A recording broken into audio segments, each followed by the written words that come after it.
Welcome to my YouTube channel. അപ്പോൾ ഇന്ന് നമുക്ക് GUPS മേപ്പറമ്പ് സ്കൂളിൻ്റെ ആട്ടവും പാട്ടും എന്നുള്ള ഒരു സെഷൻ്റെ ഭാഗമായിട്ടാണ് ഞാൻ ഇന്ന് നിങ്ങളുടെ മുമ്പിലെത്തിയിരിക്കുന്നത്. പ്രീ പ്രൈമറി കുട്ടികളുടെ പാഠ്യപദ്ധതിയുടെ ഭാഗമായിട്ടുള്ള ആട്ടവും പാട്ടും എന്നുള്ള സെഷനാണ് ഇവിടെ നടന്നുകൊണ്ടിരിക്കുന്നത്. അതുമായി ബന്ധപ്പെട്ട കാര്യങ്ങൾ ദിൽഷ ടീച്ചർ ഒരു ക്ലാസ്സിന് 9:30 മുതൽ 5:30 വരെ ക്ലാസ്സിൽ ഇരുന്ന ടീച്ചറുണ്ട്. അപ്പോൾ ആ ടീച്ചർക്കും ഇതിൻ്റെ കൂടുതൽ നല്ല ഐഡിയകൾ ഉണ്ടാവും. ടീച്ചർ അത് പറഞ്ഞത്. അപ്പോൾ ഇന്ന് ഈ സെക്ഷൻ ഉദ്ഘാടനം ചെയ്യാനെത്തിയിട്ടുള്ളത് നമ്മുടെ പുതിയ വൈസ് പ്രസിഡൻ്റായ നമ്മുടെ സെഫിയാണ്. അവർക്ക് ഞാൻ ഈ അവസരത്തിൽ സ്വാഗതം ആശംസിക്കുന്നു. അതുപോലെ നമ്മുടെ PTA പ്രസിഡൻ്റായിട്ടുള്ള മുസ്തഫ അവരെ ഞാൻ ഈ അവസരത്തിൽ സ്വാഗതം ചെയ്യുകയാണ്. പിന്നെ നമ്മുടെ ഈ അവസരത്തിൽ SFC അംഗമായ സുനീത, അതേപോലെ BRC അംഗമായിട്ടുള്ള നമ്മുടെ ടീച്ചർ, പിന്നെ ടീച്ചർ മൻസൂർ ടീച്ചർ, ഇവിടെ എത്തിയിട്ടുള്ള എല്ലാ രക്ഷിതാക്കൾക്കും അതേപോലെ ടീച്ചേഴ്സിനും കുട്ടികൾക്കും സ്വാഗതം ആശംസിച്ചുകൊണ്ട് ഉദ്ഘാടനത്തിനായി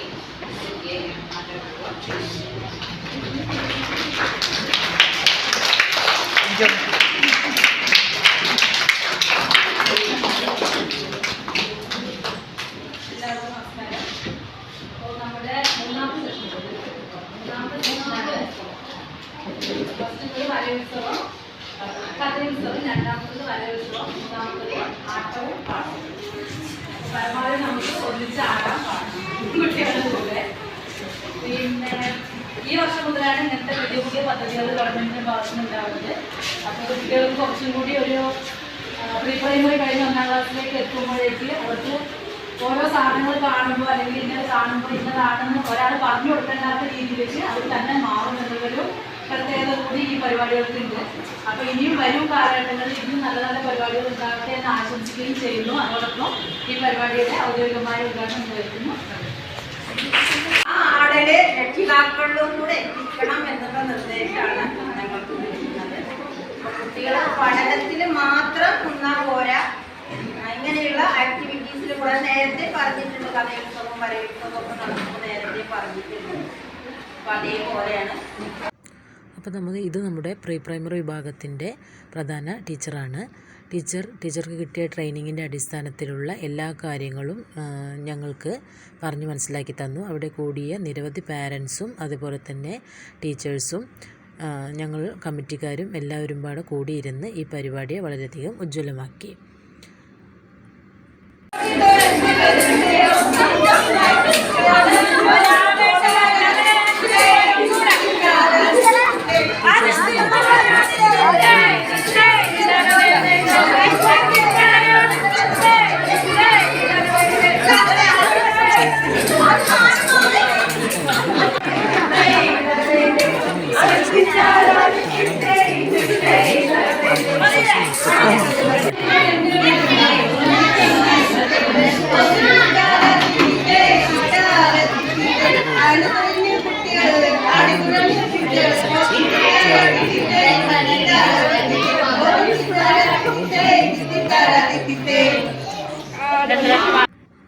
ഓരോ ടീമും അവരുടെ ഭാഗങ്ങൾ വളരെ ഭംഗിയായി തന്നെ അവതരിപ്പിച്ചു എന്ന് തന്നെ പറയാം. കാരണം യാതൊരുവിധ പ്രിപ്പറേഷനോ മുൻകരുതലുകളോ ഇല്ലാതെയാണ് ഓരോ അംഗങ്ങളും ഇതിൽ പങ്കെടുത്തത്.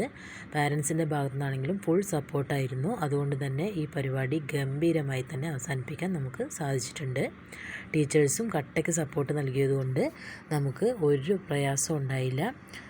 പിന്നെ ഈ പാട്ടും അതേപോലെ തന്നെ താളം പിടിക്കലും എല്ലാം കഴിഞ്ഞ് അടുത്തൊരു സെഷനിലേക്ക് കടന്നത് ചിത്രരചനയായിരുന്നു. ചിത്രരചന എന്ന് പറഞ്ഞു കഴിഞ്ഞാൽ നമുക്കൊരു ചാർട്ട് പേപ്പർ തന്നിട്ടുണ്ടായിരുന്നു. ആ ചാർട്ട് പേപ്പറിൽ ഒരു തീം തന്നു. അതായത് നക്ഷത്രങ്ങൾ, അതേപോലെ തന്നെ ചന്ദ്രൻ, ഒരു രാത്രിയുടെ നീലാകാശം അല്ലെങ്കിൽ രാത്രിയുടെ ഇരുണ്ട ആകാശമാണ് നമുക്ക് തീമായിട്ട് തന്നിട്ടുണ്ടായിരുന്നത്. അപ്പോൾ ഞങ്ങൾ ഈ 3 ടീമും ഞങ്ങളെ കൊണ്ട് പറ്റുന്നത് പോലെ നല്ല രീതിയിൽ തന്നെ ചിത്രങ്ങൾ വരച്ചു. ആ ചിത്രങ്ങളെക്കുറിച്ച് നമുക്ക് പറ്റാവുന്ന രീതിയിൽ പാട്ടുകളായിട്ടോ കഥകളായിട്ടോ നമ്മൾ അതിനെ വിവരിക്കുകയും ചെയ്തു. യാതൊരുവിധ മുന്നൊരുക്കങ്ങളും പ്രിപ്പറേഷനും ഇല്ലായിരുന്നു എന്നതാണ് ഇതിൻ്റെ ഏറ്റവും വലിയ പ്രത്യേകതയായിട്ട് എനിക്ക് തോന്നിയത്. കാരണം എന്താണെന്ന് വെച്ചാൽ നമ്മൾ എത്ര തന്നെ മുൻകരുതലുകളോ പ്രിപ്പറേഷനോ ചെയ്തു വന്നാൽ കൂടി ഇത്ര മനോഹരമായിട്ട് നമുക്കതിലേക്ക് ഇഴുകിച്ചേർന്ന് ഒരിക്കലും പ്രവർത്തിക്കാൻ പറ്റില്ലായിരുന്നു. ആ സ്പോട്ടിൽ എന്താണോ തോന്നിയത് അത് അപ്പോൾ അഭിനയിക്കുക, അല്ലെങ്കിൽ അത് അതിനനുസരിച്ച് സ്റ്റേജിൽ അവതരിപ്പിക്കുക എന്നതായിരുന്നു ഞങ്ങളുടെ ഇന്നത്തെ രീതി. അതിനിടയ്ക്കാണ് കറണ്ട് പോയത്. കറണ്ട് പോയി ഞങ്ങൾക്കാകെ പണി കിട്ടി. ചിത്രം വരയ്ക്കാനുള്ള തയ്യാറെടുപ്പുകളെല്ലാം ആയപ്പോഴേക്കാണ് കറണ്ട് പണിമുടക്കിയത്.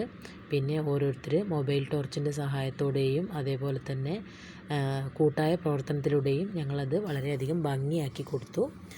പിന്നെ അതിനുശേഷം ഓരോ അംഗങ്ങളും അല്ലെങ്കിൽ ഓരോ ടീമും അവരുടെ ചിത്രത്തിനനുസരിച്ച് കഥ പറയുകയും, ഓരോ ടീം കവിത ചൊല്ലി, ഒരു ടീം കഥ പറഞ്ഞു, അതുപോലെ തന്നെ മറ്റേ ടീം കഥയും കവിതയും രണ്ടും ഉണ്ടായിരുന്നു. ഇങ്ങനെ നമുക്ക് പറ്റാവുന്ന രീതിയിൽ അതിനെ വളരെയധികം ഗംഭീരമാക്കാൻ ഓരോ ടീമും വളരെയധികം മുന്നോട്ട് വന്ന് ശ്രമിക്കുകയുണ്ടായി. പാരൻസിൻ്റെ ഭാഗത്തുനിന്ന് നല്ല സപ്പോർട്ട് ഉണ്ടായിരുന്നു. ആരും അടിച്ചു നിൽക്കുകയോ അല്ലെങ്കിൽ പറ്റില്ലെന്ന് പറയുകയോ ഒന്നും ചെയ്തില്ല. കുട്ടികളെ പോലെ എല്ലാവരും ഒരേ മനസ്സോടുകൂടി ഇന്ന് ഈ പരിപാടിയിൽ പങ്കെടുത്തു. അതുകൊണ്ട് തന്നെ ഇത് വൻ വിജയമായി തീരുകയും ചെയ്തു. സമയം പോയതേ ആരും അറിഞ്ഞിട്ടുണ്ടായിരുന്നില്ല. തുടങ്ങാൻ അല്പം വൈകിയത് BRCയിൽ നിന്ന് കോർഡിനേറ്റേഴ്സ് എത്താൻ വൈകിയത് കൊണ്ടാണ്. എന്നിരുന്നാലും പിന്നീട് അവർ വന്നതിന് ശേഷം അവർ ഇതിനെക്കുറിച്ച് ആധികാരികമായി ഞങ്ങൾക്ക് പറഞ്ഞു തരികയുണ്ടായി. ഇതാണ് ഞങ്ങൾ വരച്ച തീം. ഈ തീമിനെ കുറിച്ച് ഞങ്ങൾ ഒരു അടിപൊളി കഥയും പറയുകയുണ്ടായി. ആ കഥ നിങ്ങൾ കേൾക്കണം. പിന്നെ മറ്റേ ടീം, രണ്ടാമത്തെ ടീമിൻ്റെ ചിത്രമാണിത്. രണ്ടാമത്തെ ടീമും അടിപൊളിയായിട്ട് ചിത്രം വരച്ചു. ആ ചിത്രം വരച്ചതും എല്ലാവർക്കും ഇഷ്ടമാവുകയും ചെയ്തിട്ടുണ്ടായിരുന്നു. 3 ടീമും വ്യത്യസ്തമായ ചിത്രങ്ങളാണ് വരച്ചിട്ടുണ്ടായിരുന്നത്. അതുകൂടാണ്ട് BRCയിൽ നിന്ന് വന്ന കോർഡിനേറ്ററാണ് ഈ സംസാരിക്കുന്നത്. ഒരു ടീച്ചറും ഒരു സാറുമാണ് വന്നിട്ടുണ്ടായിരുന്നത്. രണ്ടുപേരും വളരെ നന്നായി തന്നെ ഈ ആട്ടവും പാട്ടും എന്നുള്ള തീമിനെ കുറിച്ച് വളരെ വ്യക്തമായിട്ട് പറഞ്ഞു തരികയുണ്ടായി.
അതിനെക്കുറിച്ച് അവർ ഒരു കഥ ഉണ്ടാക്കി, പാട്ട് വേറെ 3 നമ്മൾ കഥ പാട്ട് അങ്ങനെ എന്ത് വേണമെങ്കിലും ചെയ്യാൻ പറ്റും.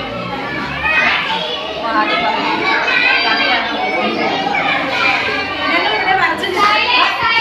കഥ പറയുമ്പോൾ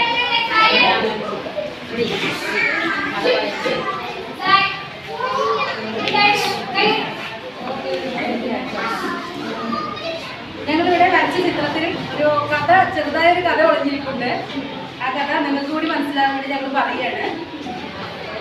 ഞങ്ങളുടെ കഥയിൽ ബിന്നുവാണ് ഇതിലുള്ളത്. ബിന്നു ആകാശത്ത് ഇറങ്ങി നിൽക്കുന്ന ചന്ദ്രനെയും നക്ഷത്രങ്ങളെയും നോക്കിയാണ് നിൽക്കുന്നത്.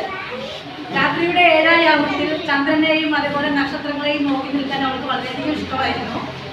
അങ്ങനെ ഒരു ദിവസം ചന്ദ്രനെയും അതേപോലെ തന്നെ നക്ഷത്രങ്ങളെയും നോക്കി നിൽക്കുമ്പോഴാണ് അവർക്കൊരു കവിത ഓർമ്മ വന്നത്. ആ കവിത അവർ മൂളിക്കൊണ്ട് അങ്ങനെ ഏതോ അഗാധതയിലേക്ക് ചിന്തിച്ച് നിൽക്കുന്ന ഒരു രംഗമാണ് നിങ്ങളിവിടെ കാണുന്നത്. ആകാശത്ത് നിറയെ മേഘങ്ങൾ, മഴ പെയ്യണോ വേണ്ടേ എന്ന് കാത്തു നിൽക്കുന്നത് പോലെ നമുക്ക് തോന്നും. പിന്നെ അതേപോലെ തന്നെ നിരനിരയായിട്ടുള്ള മരനിരകള്, കുറ്റിക്കാടുകൾക്കുള്ളിൽ അല്ലെങ്കിൽ പതുങ്ങിയിരിക്കുന്ന കുറേ അതിനുശേഷം BRCയിൽ നിന്ന് വന്ന ഒരു ടീച്ചറും സാറും നമുക്ക് ഈ പരിപാടിയുടെ ആധികാരികതയെക്കുറിച്ചും അതിൻ്റെ ഇന്നത്തെ കാലത്ത് കുട്ടികൾക്കുണ്ടാവേണ്ടുന്ന മാറ്റങ്ങളെക്കുറിച്ചും എല്ലാം സംസാരിച്ചു. പിന്നെ അതിനുശേഷം നന്ദി പറഞ്ഞ് അവസാനിപ്പിച്ചു. താങ്ക്